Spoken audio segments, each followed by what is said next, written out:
during my younger years. I dealt with just a lot of racism. I was one of the only Black girls in my class. The entire class told me that they were gonna beat me up because I was Black. And 2 boys followed me home and spat on me and called me the N-word. Transitioning to high school, Wakefield High School had the largest Black-white education gap in Wake County. And I remember on my last day of school, my senior year, we saw a noose hanging outside of the school.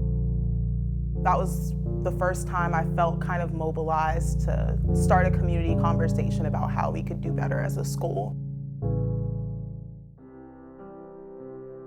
When I got to Duke, immediately I joined the Black Student Alliance, and then I joined Spoken Verb.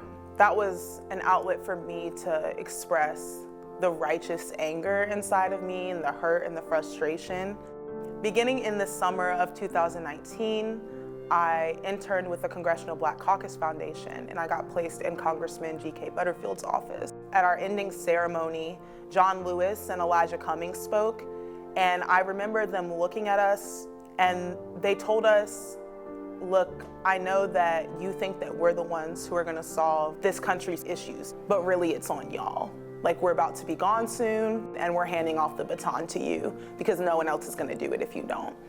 So throughout my time at Duke, in every single organization I've been in, I've just really made an effort to amplify the voices of people who get ignored. I just know that if no one fights for it, if no one says anything about it, it will go unheard. In the summer of 2020, I remember seeing the video of George Floyd on my timeline over and over and over again. I felt so crippled by the idea that I could be sleeping and get 32 shots, or I could be driving down the street and get pulled over, and that could end my life. So I started protesting. The history book is gonna say, Raleigh, North Carolina, what did you do about it? What did you do about it?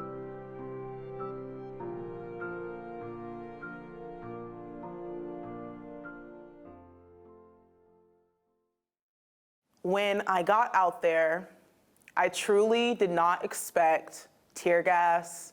I didn't expect rubber bullets. I didn't expect to be running for my life from a military tank with people who were shooting rubber bullets at the top of it.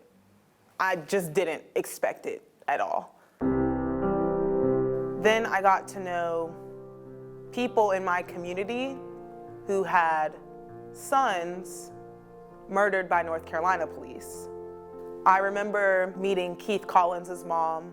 I remember meeting Soheil Mojarrad's brother, father, mother, Akiel Denkins' mother. And I first thought to myself that it was just so sad to me that I knew the names of people in the country who had been murdered by police, but not the people in my own backyard. So I picked up my camera. I felt like that was a way for me to amplify the stories of those in my community.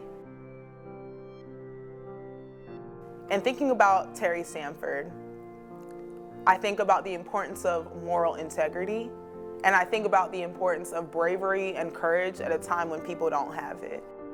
In my work, I feel that I've tried to amplify the voices of people who continue to get pushed to the side by policy. I think that narrative is extremely powerful, and in tandem with public policy, I'm hoping that I can use both those things to eventually become a public servant and advocate for my constituents and community.